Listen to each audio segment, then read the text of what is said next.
مثال زي مثلا واقعة فتاة المول، انه البنت راحت بلغت وهو اتسجن وقرر يطلع من السجن ينتقم منها، فتتبعها وضربها بالمطوة. لو كان في النهاية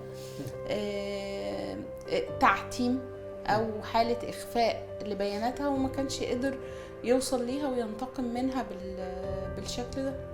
ده حقيقي، والواقعة دي كانت مفجعة جدا في مصر وكانت صادمة، ويعني بعديها تم الالتفات لخطورة وجود بيانات البنات.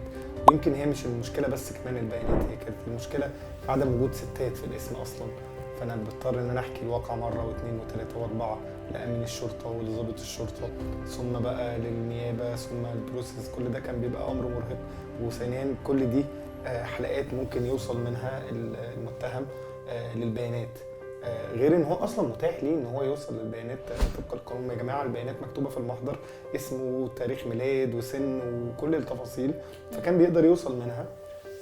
ونتيجه لكل الاشكاليات دي واللي الستات طرحوها يعني، تم الاستجابه بوضع الماده 113.